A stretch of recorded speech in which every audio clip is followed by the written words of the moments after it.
Buenos días, vamos a empezar la clase 21 de fisiología, que corresponde a la microcirculación, ¿ya? Habiendo terminado ya las clases de regulación cardíaca, de función cardíaca, ¿no es cierto? La clase de regulación de la presión arterial. Ahora vamos a ver cómo ocurre el proceso de intercambio de gases, nutrientes y otras moléculas en la microcirculación, ¿ya? Entonces, ya sabemos que todo lo otro tiene que ocurrir para que ocurra esto que vamos a ver hoy día. Tiene que ocurrir que el corazón esté funcionando, que no esté bloqueada la circulación, que exista una cantidad suficiente de sangre, ¿no es cierto?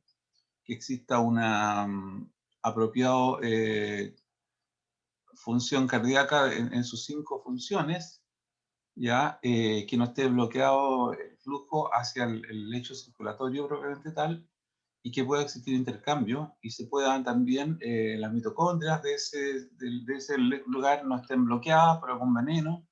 ¿Ya? Hay muchas variables que van a influenciar este proceso. Entonces vamos a revisar, vamos a ir develando un poco los procesos que van a ocurrir, las variables que van a incidir en estas funciones. Bueno, una de las primeras variables son las fuerzas de Stalin. Por lo tanto, la sangre que llega a la microcirculación es una sangre que llega con ciertas presiones. No solamente llega con ciertos contenidos, digamos, de nutrientes, mayor oxígeno, por ejemplo, cosas como esas, hormonas, señales químicas, sino que también llega desde el punto de vista de propiedades físicas con presión hidrostática y una presión oncótica.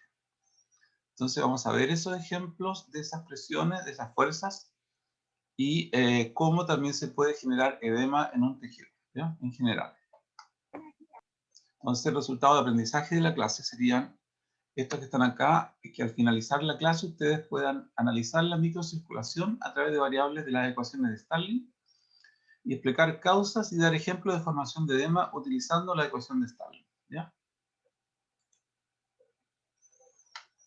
Entonces, yo sé que ya la saben, pero acá vuelvo a colocarla, ¿no es cierto?, la ecuación de Stalin, que muestra el proceso por el cual el flujo en una microcirculación puede ocurrir influenciado por la diferencia de presiones capilares e intersticiales, presiones hidrostáticas capilares y presiones hidrostáticas intersticiales, menos la influencia que tiene la diferencia de presiones oncóticas capilares menos la presión oncótica intersticial. Y esta variable, ¿no es cierto?, que corresponde a una presión neta de filtración o de reabsorción, está influenciada por una coeficiente de permeabilidad, que es KF, ¿ya? O conductancia hidráulica. Y este coeficiente de permeabilidad, en realidad, probablemente es uno de los factores más relevantes para que ocurra este flujo, ¿ya? Bueno, ahí están las ecuaciones. Vamos a ver ahora, ir desglosando un poco las cosas que van a ir ocurriendo. En primer lugar, tenemos entonces una presión neta, ¿cierto?, que sería la diferencia de las presiones hidrostáticas con las presiones oncóticas. Y también tendríamos, ¿no es cierto?, un coeficiente de reflexión, ¿ya?, que es el que maneja un poco las presiones oncóticas, ¿ya? Porque las presiones hidrostáticas en realidad no tienen tanto que ver con este coeficiente de reflexión, pero sí tienen que ver las presiones oncóticas, ¿ya? Porque las propiedades eh, osmóticas de las moléculas van a tener que ver mucho con si esa molécula es o no permeable en la membrana plasmática. Si la molécula no es permeable, entonces se habla que tiene un coeficiente de reflexión igual a 1. Pero si la molécula es permeable, entonces su coeficiente de reflexión puede ser menor de 1 o podría ser 0, ¿ya? En el caso que la molécula sea totalmente permeable. Otra cosa, si la presión neta ya sea mayor de 0, entonces uno dice que hay filtración en ese tejido. Y si la presión neta es menor de 0, significa que gana este factor, implica que hay reabsorción, ¿ya? Obviamente que si ¿no es cierto? Si las dos fueran iguales, esto sería 0, y por lo tanto no habría flujo. El flujo sería 0. O si el coeficiente de permeabilidad fuera 0, bueno, también sería 0, ¿no es cierto? Ahí tenemos distintas posibilidades. Pero puede ser que alguna de estas sea 0 internamente. Por ejemplo, la presión hidrostática podría ser 0, porque no habría mucha acumulación de líquido en el intersticio. Y eso no pasa nada, no afecta la presión hidrostática, solamente la mantiene igual, no la disminuye. O también podría ser que la presión oncótica intersticial fuera 0 también, podría ser esa una situación. O pueden haber ocasiones en que incluso esta presión sea negativa. ¿Y qué ocurre si fuera negativa? Si la presión hidrostática fuera negativa. Entonces ahora se va a sumar. No solamente se va a poner, sino que más encima va a apoyar a la presión hidrostática para que ocurra filtración. ¿Ya? En fin, hay varias posibilidades en relación a esto. Bueno, interesante decir que en el lado más cercano a la arteriola, en el extremo arterial del capilar, vamos a ir llegando con una presión de 30 milímetros de mercurio.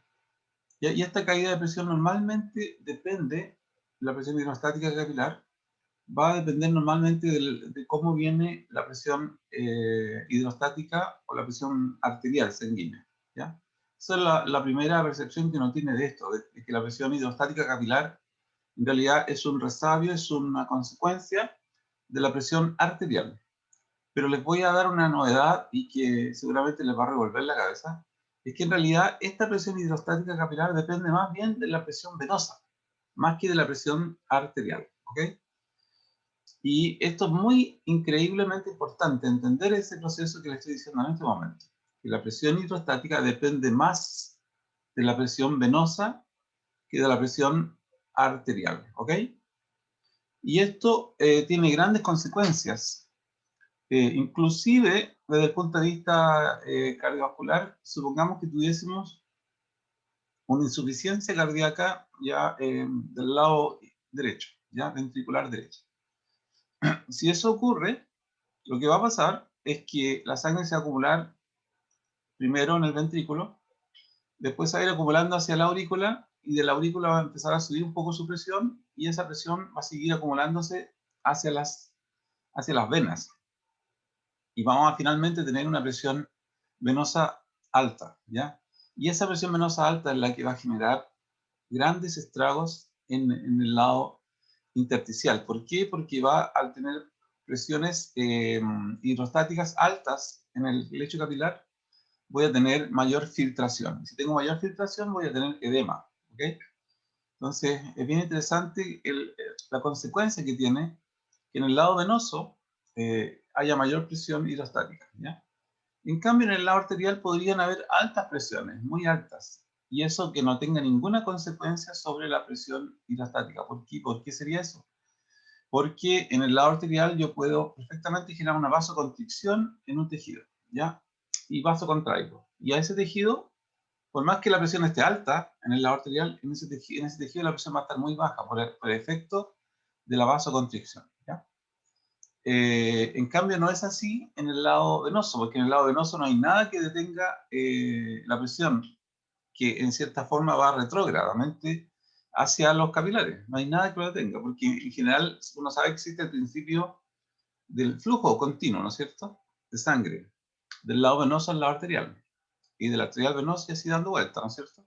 Pero si en el lado venoso se empieza a acumular, eso sigue reflejándose hacia el capilar. De hecho, cuando uno habla de medir la presión en el pulmón, ya habla de presión de enclavamiento. Y esa presión de enclavamiento, ¿qué va a reflejar? Va a reflejar si existe un edema pulmonar, por ejemplo. Si hay altas presiones en la arteria pulmonar, por ejemplo. ¿Ya? Claro. Entonces tenemos que siempre la presión hacia atrás, ¿no es cierto?, es una presión que va a influenciar. Por ejemplo, vamos a dar el ejemplo del ventrículo izquierdo. Ya, pongámoslo en el ventrículo izquierdo. Si el ventrículo izquierdo tiene insuficiencia, va a pasar que va a aumentar la presión ventricular, ¿ya? No voy a lograr expulsar todo el volumen sistólico, me voy a quedar con más volumen, y ese volumen va a empezar a ejercer presión en el ventrículo, puede empezar a quedarse más volumen en la aurícula, ¿ya? Y vamos a tener, entre comillas, lo que se llamaría un flujo retrógrado. Y hacia atrás va a ir, ¿no es cierto?, aumentando la presión en las venas pulmonares, y finalmente esa presión va a seguir aumentando ahora en los capilares pulmonares. Y como consecuencia final de una insuficiencia ventricular izquierda, voy a tener ahora un aumento de filtración en los capilares pulmonares, ocasionado por el aumento de la presión venosa. ¿Y eso qué va a generar? Va a generar que va a producir una mayor filtración en los pulmones. Y si genera mayor filtración en los pulmones, voy a tener edema pulmonar, ¿ya? Entonces, si me falla el ventrículo izquierdo, edema pulmonar. Si me falla el ventrículo derecho, edema generalizado hacia el cuerpo, ¿ya? Esa es la idea de cuando uno empieza a entender que es la presión venosa la que va a generar mayores estragos y mayores consecuencias sobre las presiones en los lechos capilares. Tenemos también a la presión oncótica, ¿ya? Esta presión oncótica depende de la concentración de proteínas en el plasma. Y por lo tanto podría estar afectado en distintas situaciones. Ya supongamos un paciente que tiene insuficiencia hepática, no va a estar sintetizando las proteínas que son necesarias para generar esta presión oncótica. Un paciente que tiene síndrome nefrótico va a estar perdiendo proteínas por la orina y obviamente va a tener hipoproteinemia. Y así sucesivamente hay distintas situaciones, ¿no es cierto?, que pueden ir generando. A ver, voy a poner aquí al ladito esto. Ahí, perfecto. Ya. Entonces tendríamos, por ejemplo, también puede ser, en el caso de la presión oncótica, falla hepática, malnutrición, se me había olvidado. Obviamente, si una persona es vegetariano o tiene falla, ¿no es cierto?, la cantidad de proteínas que ingiere, por lo tanto no tengo la cantidad de aminoácidos necesarios para sintetizar proteínas, también podría ser que cayera la concentración de proteínas. Entonces, ¿esto qué va a pasar? ¿Cuál es la consecuencia de esto? La presión oncótica lo que hace es retener el volumen, ya retiene volumen y por lo tanto ayuda a la reabsorción, no a la filtración. Se opone básicamente a la filtración. Pero si este valor disminuyera, aunque disminuye pocas unidades, disminuye a 23, 24 o 21 o 20, eso va a implicar que un volumen que normalmente se retendría en el capilar ahora no se retiene, sino que ahora permite la filtración. ¿Ya? Hay mayor presión de filtración. Y si hay más filtración al tejido, significa que hay más salida de líquido, obviamente, hacia el intersticio. El intersticio queda con más líquido. ¿Y en qué momento se genera la acumulación de líquido en el intersticio? Cuando la capacidad de los linfáticos de extraer ese volumen extra se sobrepasa. El linfático tiene una capacidad de extraer, ¿no es cierto?, pero no es ilimitada, sino que en algún momento, si sobrepasamos su capacidad máxima, entonces se va a empezar a acumular líquido en el intersticio, porque va a haber sobrepasado la capacidad del capilar de succionar o extraer esa extra cantidad de líquido o de proteína, ¿vale? Ahí tenemos entonces otra variable que es súper importante y tiene que ver con las proteínas. Después hay variables que están asociadas más bien a la actividad del linfático, como sería la presión hidrostática intersticial, que normalmente está en 1 o 0 o menos 1, y la presión oncótica que debería estar en 0 también. ¿Por qué? Porque es el linfático el que va tomando todo lo que está en exceso, ¿ya? Y mantiene, entre comillas, el intersticio relativamente libre de presiones y libre de proteínas, ¿ya? Esa sería entonces, en general, la visión que debemos mantener de la fuerza estándar. Ya. Sigamos. Aquí tendríamos una visión esquemática de cómo va a ocurrir el proceso de la filtración o el proceso de la reabsorción, ¿ya? Entonces, en el extremo arterial vamos a tener fuerzas que van a favorecer a la, ¿no es cierto? Extremo arterial, claro, correcto. A la filtración. En general vamos a tender a tener mayor fuerza para que ocurra la filtración, ¿ya? ¿Por qué? Porque vamos a tener una presión hidrostática capilar, que está aquí, que es alta, 30. Vamos a tener una presión oncótica intersticial, perdón, oncótica capilar, perdón, que está dado en el plasma por las proteínas plasmáticas. Si uno empieza a restar, aquí ya le da 5 a favor de la filtración, y después este también queda a favor de la filtración, la presión hidrostática intersticial de -1. Entonces al final tendríamos 6 milímetros de mercurio favorable a la filtración a la entrada del inicio del capilar, ¿ya? La presión sigue bajando, a medida que va saliendo el fluido, la presión baja, porque esta presión depende también de una relación continente-contenido, ¿ya? Si yo empiezo a eliminar el contenido que está a presión alta, ¿no es cierto? La presión empieza a bajar adentro del capilar. Y va a llegar a valores cercanos a, cuando ya llegamos al extremo venoso, valores cercanos a 17 milímetros de mercurio. Pero, ¿qué va a pasar? Que las fuerzas internas, si es que el volumen no es mucho lo que se elimina, digamos, la fuerza interna, las presiones hidrostáticas capilares deberían subir un poquito. Ya no es que se mantenga tan igual. ¿Y por qué va a subir un poquito la presión oncótica? Es muy simple, porque voy perdiendo volumen y se va hemoconcentrando la proteína un poco, ¿ya? Este valor en realidad debería ser un poco mayor, ¿ya?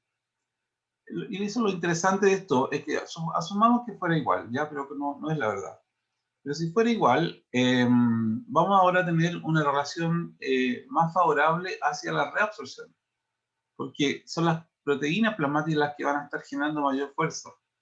Y si hacemos el cálculo, entonces restamos 17 menos 25, ya me da, ¿no es cierto?, un valor de 8 milímetros de mercurio, al cual tengo que quitarle este, porque este me favorece a la filtración, se lo quito y me da 7 ahora. 7 milímetros de mercurio de presión neta favorable a la reabsorción. Lo cual es lógico, ¿no es cierto? Aquí sigue una lógica muy interesante, que llego con mi camión cargado de oxígeno, ¿no es cierto?, de glucosa, vengo con hormonas, vengo con todo lo que necesita el tejido y lo descargo. Y después necesito cosas que el tejido tiene, que viene el CO2, que viene, ¿no es cierto?, quizás este es un tejido linfático, o quizás este es un tejido endocrino y tiene hormona, entonces yo quiero cargarme de lo que tiene el tejido. Ya, si es el hepático, va a tener proteína, me voy cargando de cosas aquí y me las llevo. Entonces, proceso de descarga en el lado arterial y proceso de descarga en el extremo arteriolar y proceso de carga ya más en el extremo venular, ¿ya? Esa sería un poco la idea que va a generar esto. Del volumen extra, el volumen que está saliendo del capilar, el 90% regresa por efecto del cambio de las presiones de mayor efecto oncótico, ¿ya? Y 10% eventualmente se va por los linfáticos y finalmente logra regresar al retorno venoso, ¿ya? Entonces, ahí tenemos el juego que va teniendo la microcirculación con las presiones, ¿ya? Filtramos y reabsorbemos. Y nos quedamos con aproximadamente un 90% de volumen. Quizás esa es la razón por qué uno dice que la presión oncótica no baja tanto, pero debería bajar, si fuéramos muy exactos, al menos un 10%, ¿no es cierto? Porque eso es lo que se pierde de volumen. Ya, eso sería como una de las explicaciones.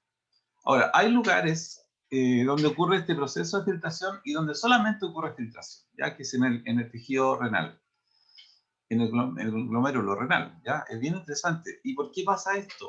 Porque la presión hidrostática capilar es muy alta. Entonces, en ningún momento la presión coloide-osmótica logra revertir el proceso, ¿ya? Entonces, la presión hidrostática es tan alta, algunos libros la toman en 60, otros la toman en 45, pero de cualquier forma, son presiones muy altas y van a estar siempre favoreciendo a la filtración. ¿Y por qué? Porque en el tejido renal, yo quiero filtrar, yo quiero que la sangre pase hacia el glomérulo, pase hacia el nefrón. ¿Para qué? Para poder elegir, ¿no es cierto? Yo voy eligiendo de vuelta, me traigo los aminoácidos de vuelta, me traigo la glucosa, me traigo el bicarbonato, todo lo que me interesa. Y lo que no quiero que se vuelva, lo tiro por los túbulos para abajo. tiro, ¿no es cierto?, la urea, que tiro, ¿no es cierto?, la creatinina, que voy tirando, en fin, otras moléculas que yo pienso que son inútiles, no me sirven, el exceso de protones, acordemos que nosotros estamos siempre generando protones, y si no lo excretamos, ya sea por la respiración o ya sea por renal, no acidificaríamos, pero absolutamente rápido, ¿ya? En cosa de segundos, minutos, ya estaríamos totalmente acidificados. Pero eliminamos, ¿no es cierto?, el CO2, que es un generador de ácido, y eliminamos también la carga de ácido fijo que tiene nuestro cuerpo, que es alrededor de 50 miliequivalentes por día de carga ácida. Y en el caso de el CO2, eliminamos algo así como 13 moles de protones al día.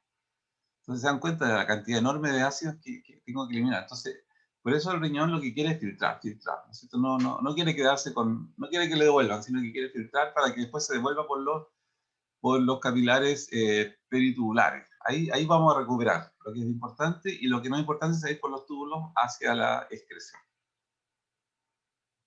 Ya. Entonces, otra de las variables críticas en este fenómeno de intercambio es el efecto de los linfáticos.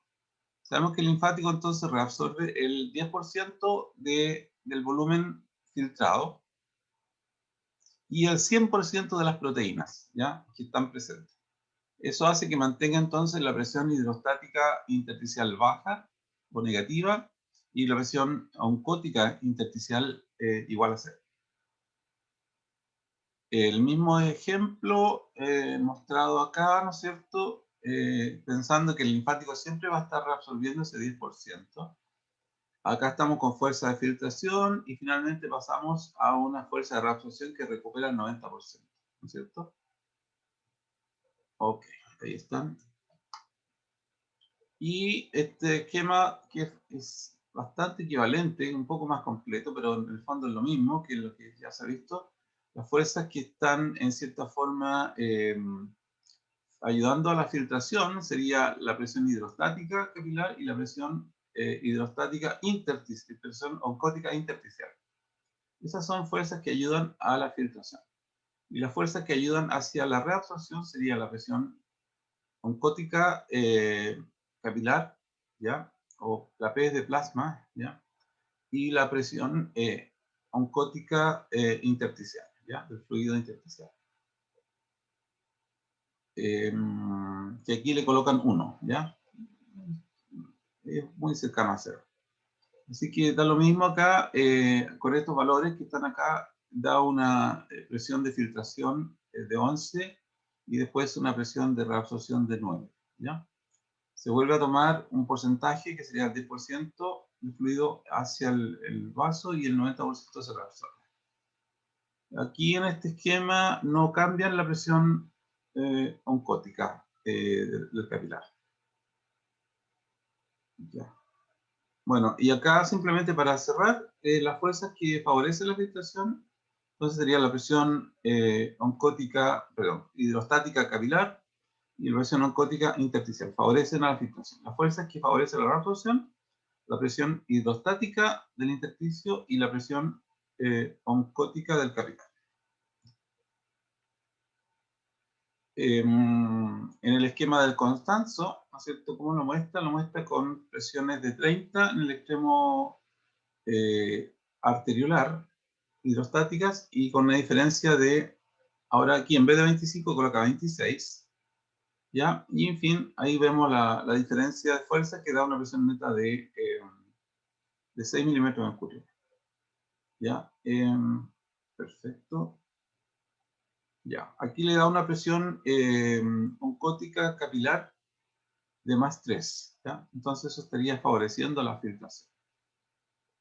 Ya, y en fin, acá la presión ahora hidrostática capilar baja a 25 en el otro extremo. No, aquí no está pensando en extremos. Sí. No, estoy equivocado al pensar que está pensando. Está simplemente variando los valores y mostrando cuánto sería la presión. Entonces, en este ejemplo, la presión es favorable a la filtración. Y en este otro ejemplo, la presión es favorable a la reabsorción, ¿ya? Y aquí sí hace exactamente lo que yo le estaba proponiendo, que en general debería subir la presión oncótica capilar, ¿ya? Porque se va perdiendo en volumen. Entonces, al perder ese volumen, tengo menos presión hidrostática capilar, pero mayor presión oncótica. Entonces, esta situación es muy favorable para reabsorber, para recuperar, ¿ya? Bueno, ahora, para seguir analizando esto, vamos a ver por qué en un tejido podríamos generar edema, ¿ya? ¿Por qué se va a acumular líquido? Y este es un líquido que se va a acumular en el intersticio, ¿ya? Entonces tenemos que los capilares, los linfáticos son capaces de recuperar entre 2 a 4 litros por día y llevarla hacia su circulación linfática. Pero nosotros podemos tener situaciones patológicas, situaciones fisiopatológicas, que evitan que ese flujo sea bajo, sino que lo que hace es fuerza al límite en la capacidad de reabsorción de los linfáticos y se satura el linfático. Ya no puede reabsorber más de lo que hay. Y el exceso que no reabsorbe se empieza a acumular. Se acumula y uno lo puede ver como pies, tobillos hinchados, ojos hinchados, cara hinchada, ¿no es cierto? Abdomen hinchado. En fin, hay distintas situaciones donde vamos a ver la tumefacción o la hinchazón o, ¿no es cierto?, la edematización en tejidos, ¿ya? En la mano a veces se puede ver la edematización y hay como ¿cómo se llama? Una gradación del nivel de edema que existe. No se la voy a pasar porque no la manejo yo, pero eso lo van a ver en, en, en el tercer año, ¿cierto? Cuando vean semiología, les van a enseñar ahí a caracterizar los distintos tipos de edema. Seguramente lo van a reforzar en fisiopatología, ¿ya? Entonces, hay distintas maneras de ir midiendo esto, el grado de edematización. Entonces, cuando hay un edema, puede haber un edema, si, supongamos, si aumentara la filtración mucho, habría edema, o si disminuyera el transporte linfático también. Y el transporte linfático podría estar alterado en varias situaciones, ¿ya? Entonces, pongámosle algunos ejemplos posibles de cómo podría disminuir el transporte linfático, ¿ya? Y tendríamos situaciones como la siguiente. A ver, aquí voy a ver mi ayuda de memoria. Ya, tenemos situaciones siguientes para impedir el drenaje linfático. Fácil. La primera es fácil. Si uno está de pie mucho tiempo y no mueve las extremidades, ¿no es cierto? Supongamos un carabinero que está haciendo punto fijo. Supongamos un militar que está ahí parado al lado del monumento. Está haciendo guardia. O que estamos, no sé si la ha pasado a usted, pero yo me acuerdo cuando era chico y había que estar ahí parado mucho tiempo cantando la canción nacional en el patio, ¿no es cierto? Todos formados. Y claro, si una persona no es sana, digamos, y se le empiezan a hinchar los pies, va a ser por esa razón, porque hay falta de la compresa muscular que hace el retorno venoso, ¿no es cierto? Y empieza a generar edematización por aumento de las presiones venosas, ¿ya? En los pies. Eso podría ser una situación. Otra situación sería la operación de los linfáticos en las mujeres que han sufrido cáncer de mama, por ejemplo. ¿Qué se hace? Se extrae la cadena linfática, ¿ya? Para evitar que existan metástasis. Pero la consecuencia de eso es que se pierde el drenaje linfático de esa extremidad. Entonces, yo me acuerdo aquí con cariño de mi tía Inés, que en paz descansa, que ella tuvo cáncer al seno, me parece que era izquierdo, ya le removieron el seno izquierdo y se le empezó de poco a hinchar la mano, el brazo izquierdo. Y tenía un brazo enorme, muy grande, o sea, ella se lo escondía siempre. Pero se le notaba, digamos, se notaba claramente toda la edematización completa de la extremidad, porque no tenía el drenaje linfático. Y ese líquido estaba todo en el intestino y obviamente apretaba, dolía, molestaba. ¿Ya? Hay otra situación más, que son las situaciones donde hay infecciones de parásitos en los nódulos linfáticos, también puede ser, es una situación más tropical.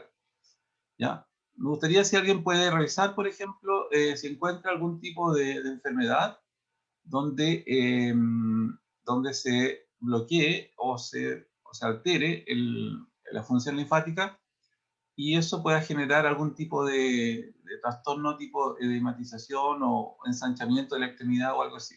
Si alguien busque, por favor, en internet, algo así como parásito linfático o bloqueo de la circulación linfática, algo así, ¿ya? Y si lo tiene listo, me avisa para que lo podamos compartir, ¿vale?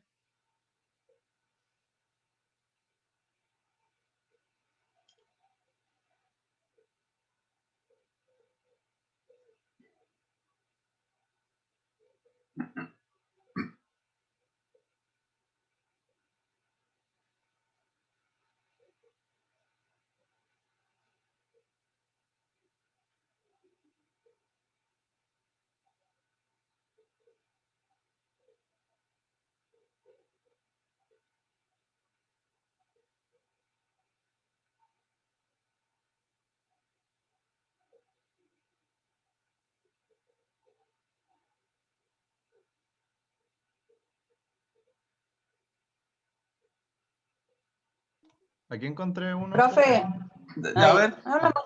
cuente Hola, Máximo y Marita. después la Marité, dale. Ya.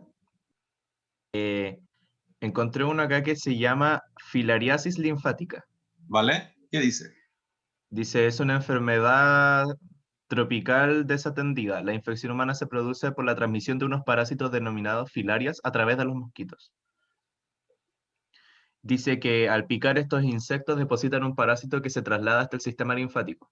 En la mayoría de los casos no presenta síntomas. Raras veces el daño prolongado del sistema linfático ocasiona inflamación en las piernas, los brazos y los genitales. También aumenta el riesgo de contraer infecciones bacterianas frecuentes que endurecen y engrosan la piel, elefantiasis. Tomar fármacos una vez al año puede matar los parásitos. Ya, ¿Eso? o sea, produce elefantiasis, ¿no es cierto?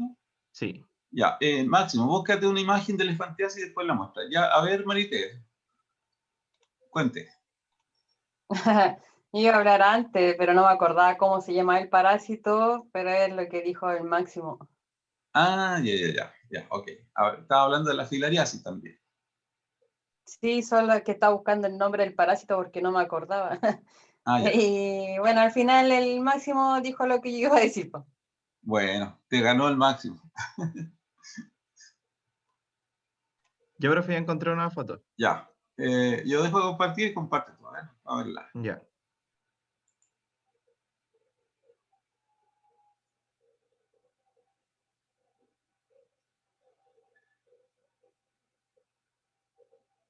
¿Se ve Ay, ahí o está bien? sí, se ve. Ay, qué impresionante. Ay, llega a doler F. de solo ver eso. Qué pena. Y ese es el parásito. Ay, qué difícil, ¿ah? A ver, búscate una. Ay, mira. Ay. Qué difícil. Ya, a ver, búscate también una extracción, digamos, una hinchazón de extremidad por extirpación del linfático, o algo así. Cirugía linfática o extirpación de linfático, extremidad, efecto, algo así. Ya.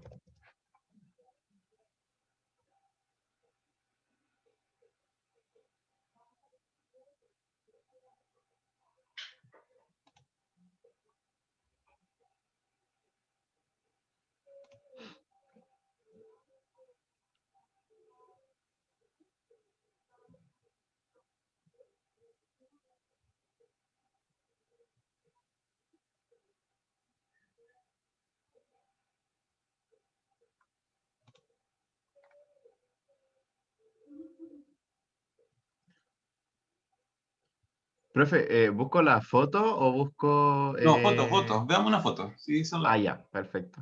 eso, tú sabes que Sí, sí, una eso... foto tiene más efecto, funciona mejor que 1000 palabras, así que con la foto no queda así con una imagen imborrable en la cabeza.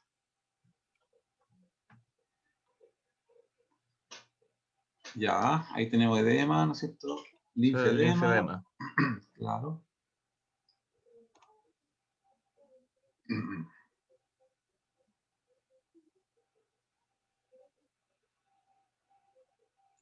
Claro, retención de líquido, pesadez,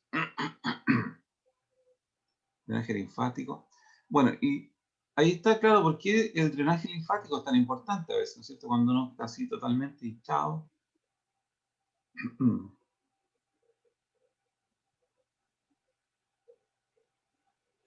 Ahí están mostrando extremidades con mayor volumen, ¿se dan cuenta? Que otras. Ahí tiene un pie, por ejemplo, linfedema. Wow.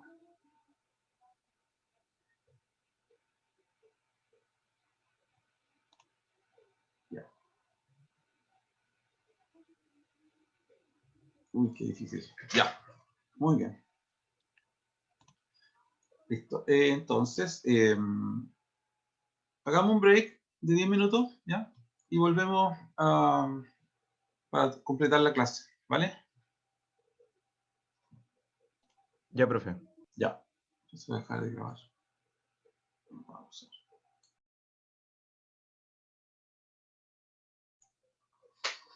Ya. Ok, estamos de vuelta entonces. Vamos a continuar con esta es una pincelada nomás ya sobre edemas. En general uno podría decir también que los edemas pueden tener dos tipos de causas, ¿ya? Podrían ser edemas intersticiales. En general los edemas intersticiales van a tener que ver con esta relación entre, ¿no es cierto?, aumento de filtración y o disminución de la capacidad del linfático de extraer el exceso, ¿ya? Pero también hay edemas que no son intersticiales, sino que son edemas celulares, ¿ya?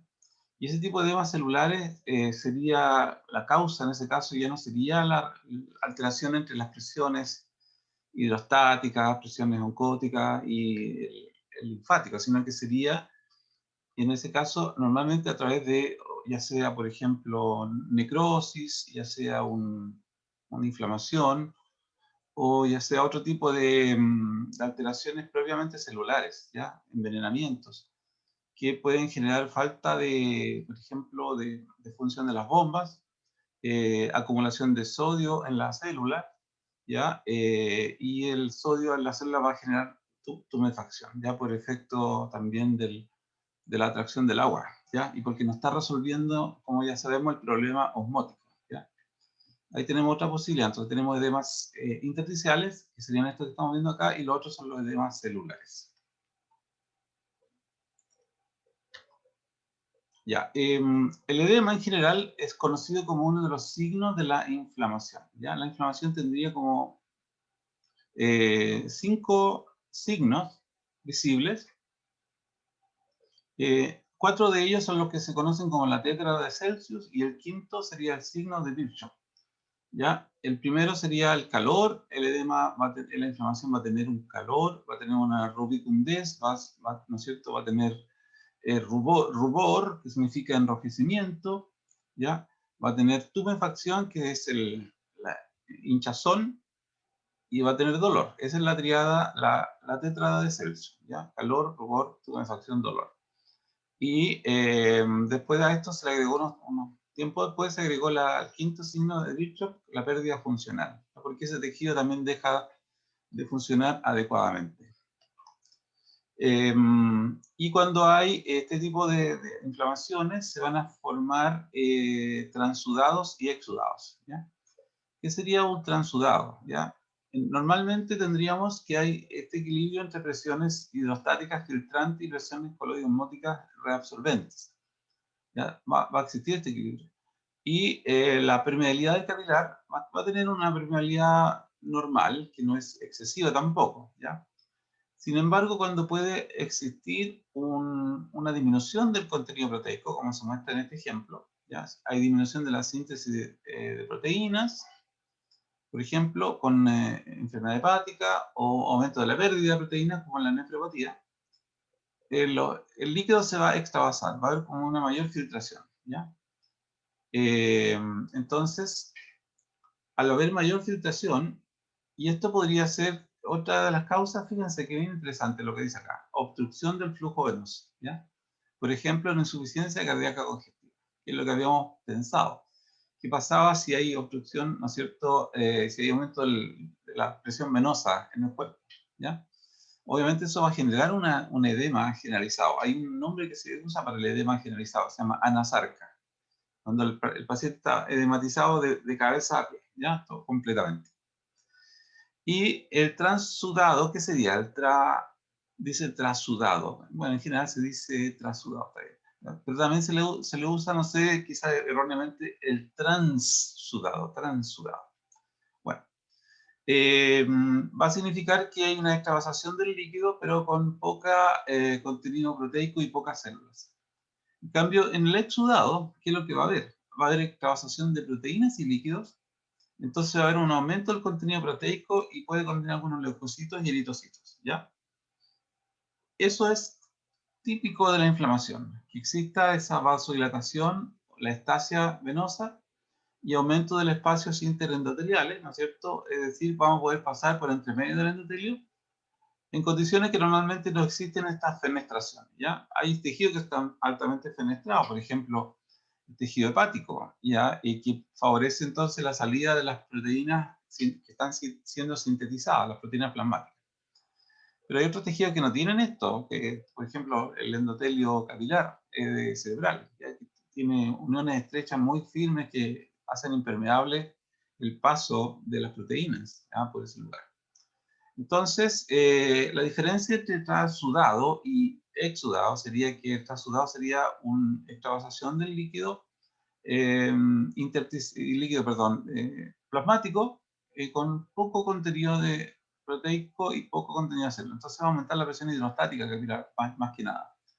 En cambio, el exudado aumenta todo, aumenta la extravasación de líquido, pero va con proteína. Entonces aumenta tanto la presión hidrostática intersticial como la presión oncótica intersticial, ¿ya? Tiene esos dos aumentos. Ya, ¿cuáles de las reacciones vasculares o celulares de la inflamación aguda colaboran con el edema? ¿Qué pensarían ustedes mirando lo que ya hemos visto? Si hay una vasodilatación, eso va a favorecer el edema. Si hay un aumento de gasto cardíaco, favorece el edema. Si hay un aumento de la presión hidrostática capilar, favorece el edema. Si hay exudado, favorece el edema. Si hay aumento de la permeabilidad, favorece. Si hay marginación, migración, acumulación y activación de neutrófilos. Estos son todos, lo que estoy mostrando aquí son todos efectos de una inflamación, ¿ya? Y son reacciones vasculares celulares de la inflamación aguda. La pregunta es, de estos que están acá, ¿cuál participa o ayuda al edema intersticial? ¿Cuál sería la respuesta de ustedes?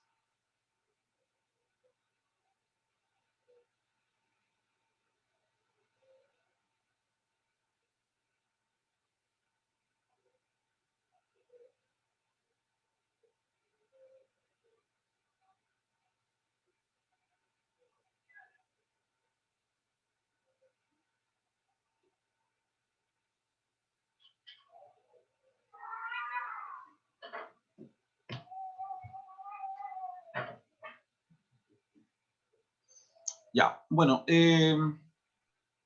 aquí claramente, ¿no es cierto? Como ya lo hemos visto, el exudado es un aumento de la filtración, ¿no es cierto? Por lo tanto, va a ayudar a la formación de un edema intersticial, ¿no es cierto? No así, este otro efecto, digamos, activación de neutrófilos, también va a ayudar. ¿Por qué sirve esto? Porque este tipo de células se va a meter por el endotelio, se mete al intersticio.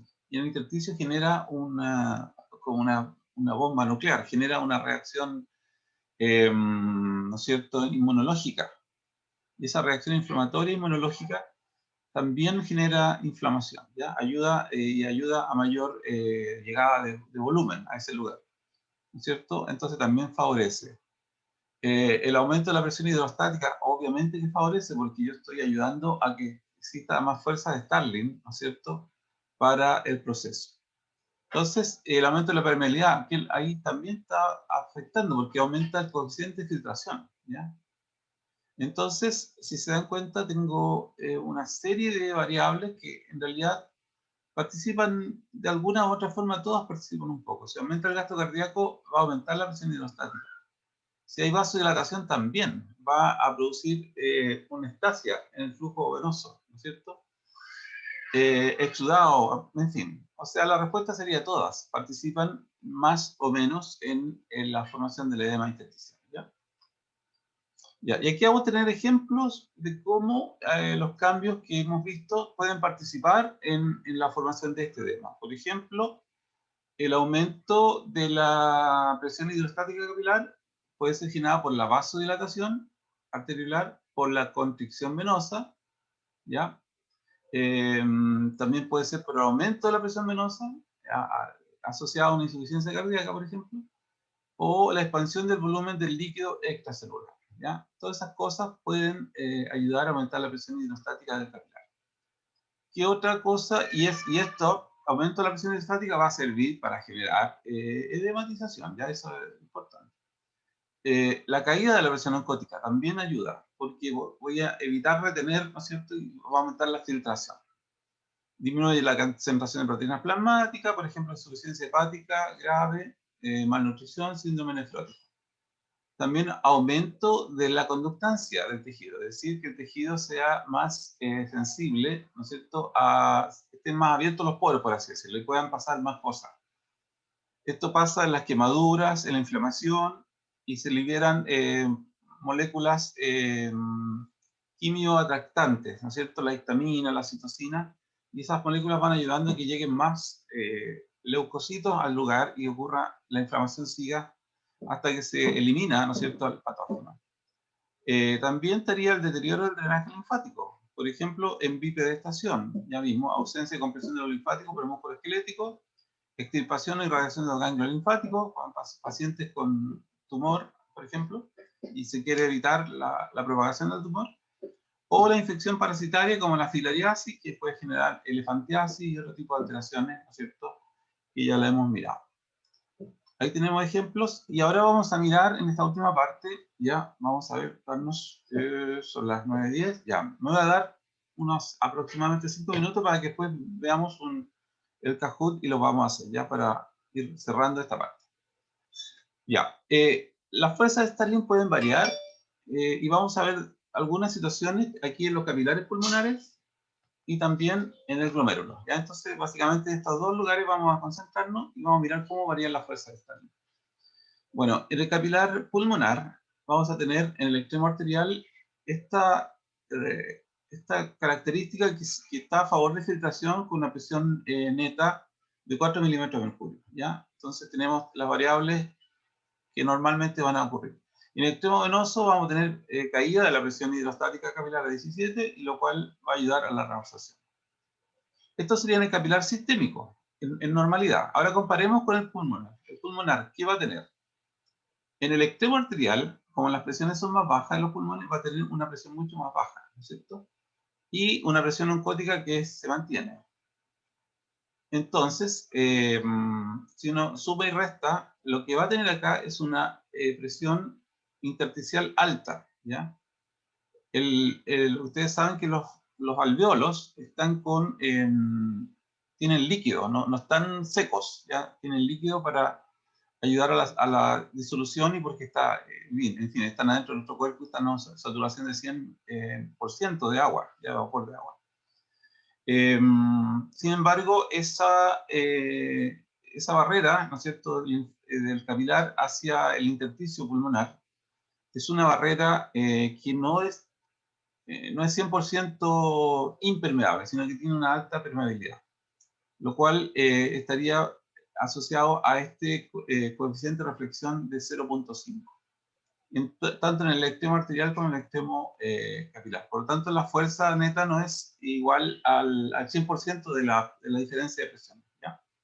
Entonces uno suma y resta esto y va a dar siempre fuerzas favorables a la filtración en el capilar pulmonar, ya sea en el extremo capilar o en el extremo venoso, ¿ya? El extremo arterial o extremo venoso, ¿ya? Y las presiones netas entonces son siempre mayor que 0, pero los alveolos, curiosamente, uno sabe que están siempre secos, entre comillas.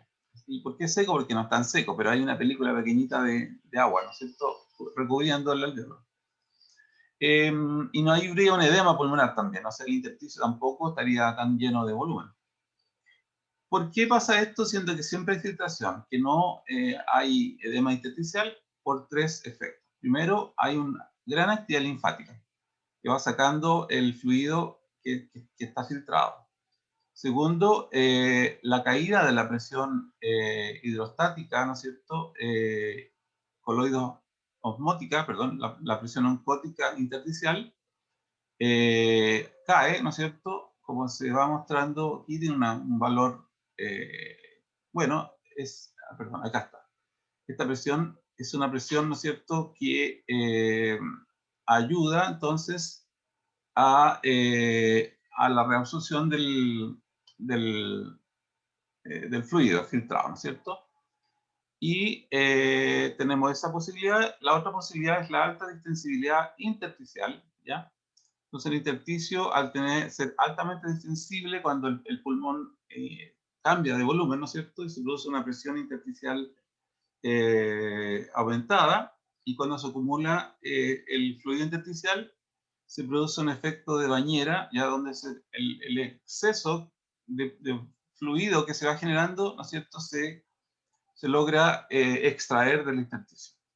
Y finalmente está la acción de los surfactantes, ¿ya? Que son moléculas, ¿no es cierto?, anfipáticas que permiten separar las moléculas de agua. Y eso también tiene un efecto protector. Ya, esto quizás yo entiendo que es un poco complicado, así que quizás le vamos a tener que dar otra vuelta cuando veamos el respiratorio. Recuérdenme para que lo podamos comprender un poco mejor, ¿ya? Y ahora, simplemente para terminar, les quiero mostrar, aquí está el capilar sistémico de nuevo, pero ahora viene comparado con el glomerular.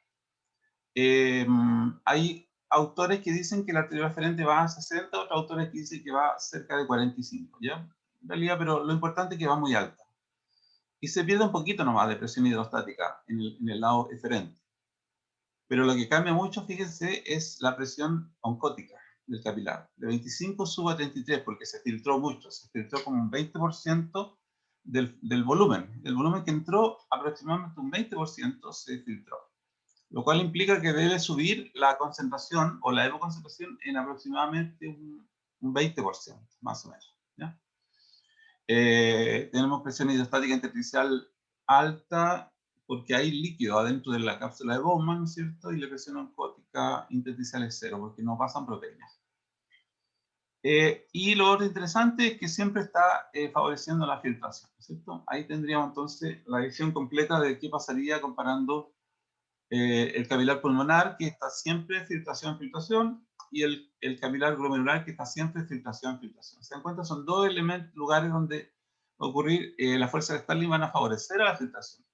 Y aquí, por tres mecanismos protectores, se logra sacar ese líquido, pero en el caso del capilar glomerular no existe mecanismo protector. Lo que existe es que el filtrado glomerular, que pasó, ¿no es cierto?, a formar parte del intersticio en ese lugar, ahora pasa hacia los túbulos y los túbulos reabsorben lo importante y lo que no es importante y es desecho lo eliminan, ¿ya? Y ahí terminamos con esta visión, ¿ya? Y ahora voy a pasar a mostrarle el Kahoot para que tengamos una idea general de cómo fue esto, ¿ya? Entonces, a ver, vamos a pasar acá. Ahí está. Continúo con lo básico.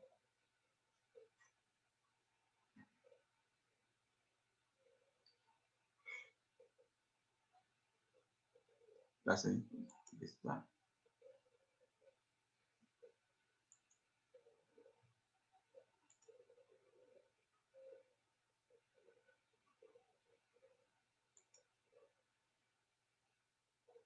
Ya. Ya voy a sacar un vaso de agua que me necesito la garganta.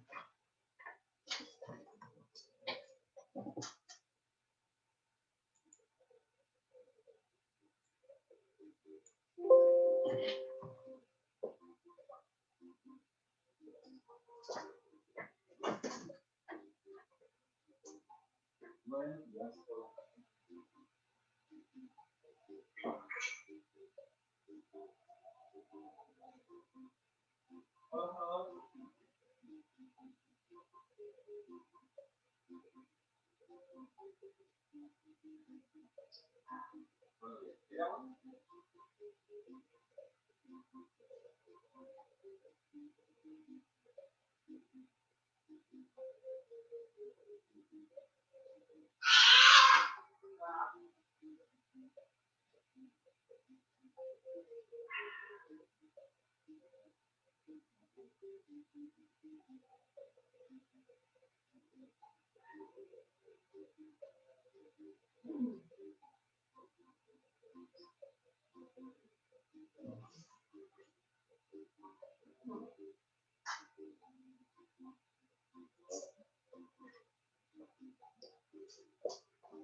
Ya, ¿estamos listos?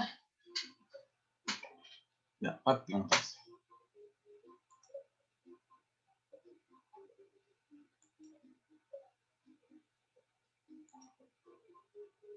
Empezamos.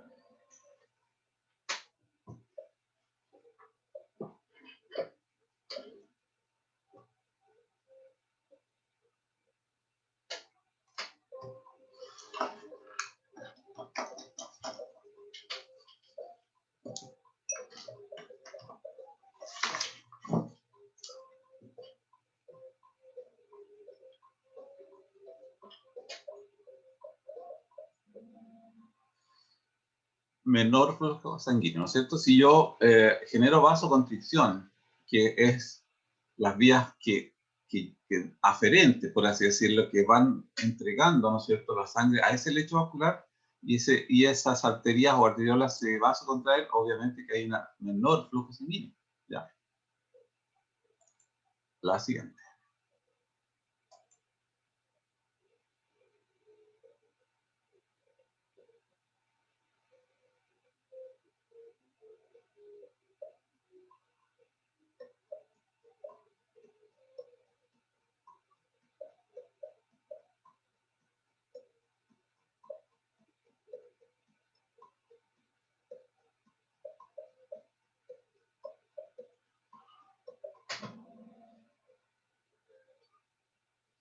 Wow, se distribuyó completamente, ¿no es cierto? Todas las eran mega factibles. Ya, se mantiene el flujo sanguíneo a través de una meta arteriola. Eso es lo que pasa. Lo demás, por ejemplo, no puede ocurrir. Que se tenga 100% del flujo sanguíneo, eso es falso, porque sigue por al medio del lecho, hay una meta arteriola que conecta la arteriola con la vénula, ¿ya? Entonces, eso es lo que pasa. Pasa a través de esta meta arteriola. Que aumente la presión hidrostática es falso, la disminuye, y que aumente la filtración es falso, porque al disminuir la presión hidrostática disminuye la filtración, ¿vale? Ya, sigamos.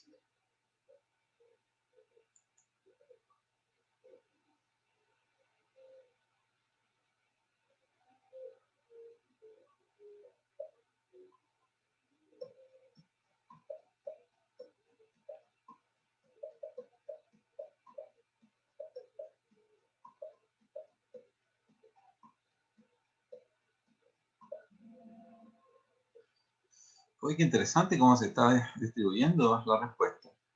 Los gases se mueven por difusión libre, porque ellos son solubles en lípidos. Ya no necesitan ningún tipo de transporte, ni no necesitan nada. ¿Ya? Obviamente que después la sangre pueden transformarse, los gases, por ejemplo, el CO2 se puede transformar en bicarbonato, cosas así. O se pueden pegar a alguna proteína y transportarse pegado a proteínas. ¿Ya? Eso es verdad. Pero en relación a intercambio propiamente tal, al movimiento a través de las membranas, eso ocurre libremente. No necesitas nada, ni un transportador, ninguna cosa, ¿vale? Super, Cristian. Está súper bien, Cristian, te felicito.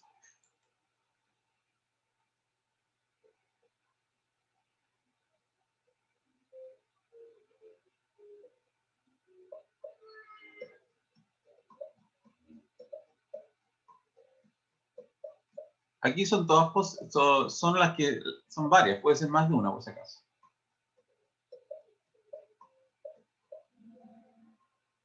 Muy bien, todas serán correctas, ¿ya? Así que pueden haber elegido todas. Y así se mueven de distintas formas, ¿no es cierto?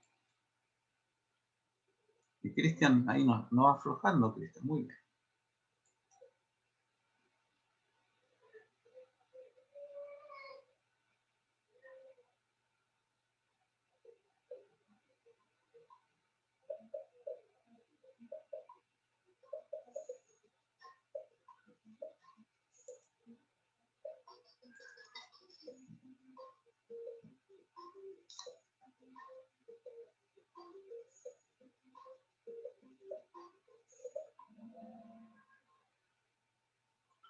Muy bien, ya la mayoría la apuntó, el movimiento es nulo, ¿ya? Eso es lo que pasa. Si el soluto tiene coeficiente de reflexión, significa que no pasa, se refleja, ¿ya? No logra atravesar. esa membrana.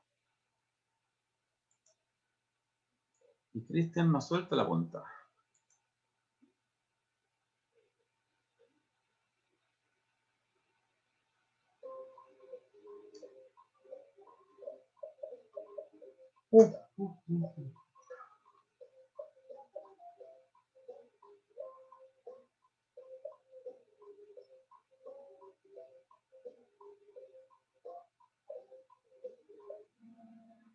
Máxima presión osmótica, ¿no es cierto? Eso es lo que va a ejercer un soluto que tiene coeficiente de reflexión igual a 1. Y Cristian se disparó con 1000 puntos de diferencia.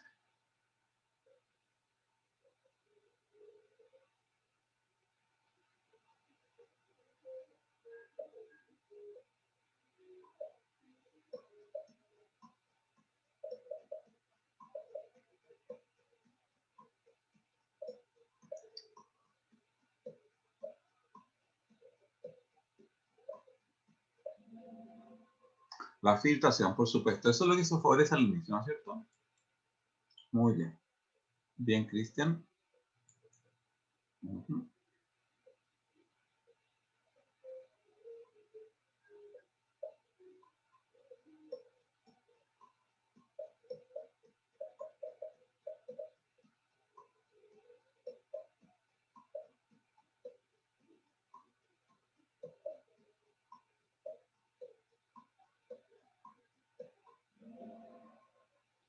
Ya, bien, la mayoría lo sacó bien. Este coeficiente obviamente está multiplicando al juego de presiones hidrostáticas y oncóticas. Por lo tanto, es el coeficiente de conductividad determina el flujo, que finalmente va a generar la diferencia de presiones. ¿Ya? Cristian, sigue en la punta. Muy bien.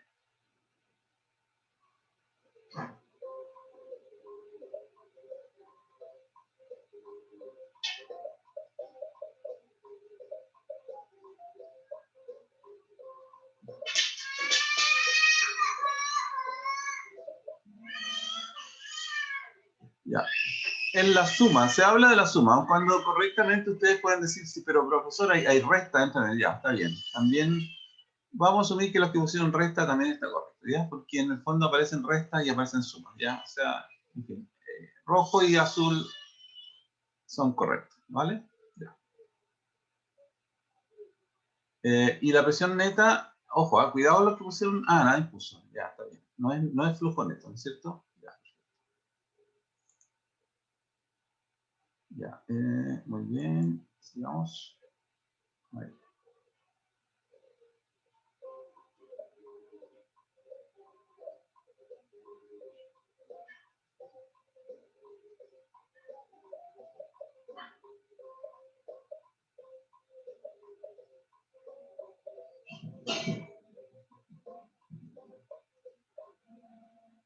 Es la permeabilidad, ¿no es cierto? Ya se sabe que es un coeficiente de permeabilidad, entonces representa la permeabilidad del agua, básicamente.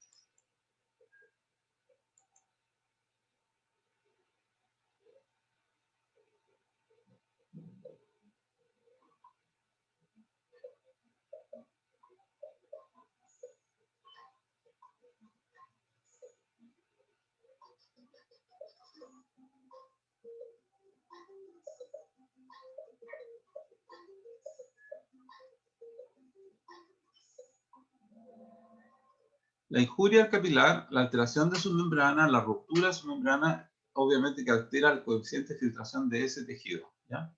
Es el mayor factor. Y Cristian, muy bien.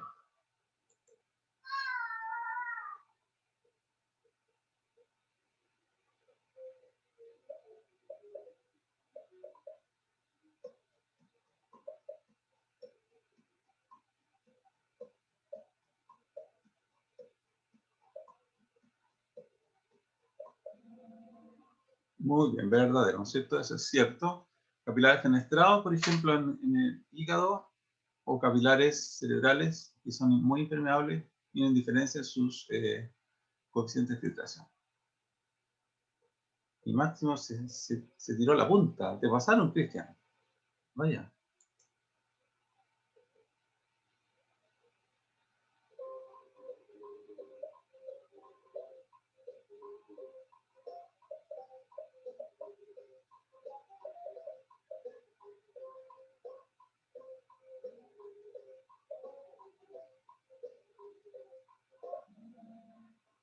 Los aumentos de la presión venosa, muy bien, la mayoría está bien, no sé si lo digan, es que genera el aumento de la presión hidrostática capilar. Y Cristian vuelve a las andadas. Bien, Cristian.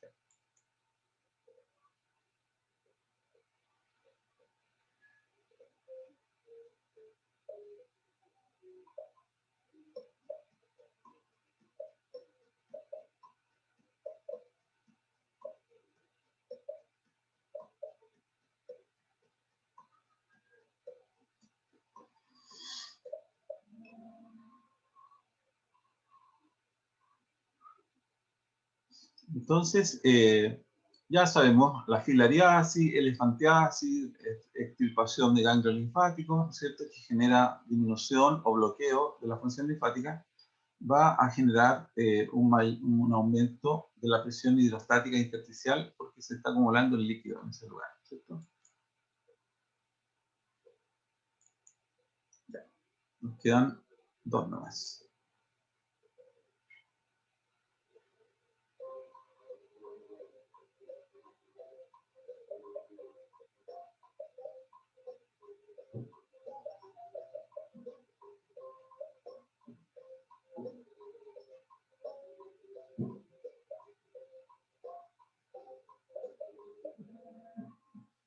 Se espera que tenga edema, claro que sí. El paciente con síndrome nefrótico va a estar edematizado. Muy bien. Y Máximo vuelve. Chuta, Máximo, está bien, ¿eh? Y Marité está de vuelta con una racha de 3 respuestas, dice. Bueno, aquí vamos a ver quién gana, ¿vale?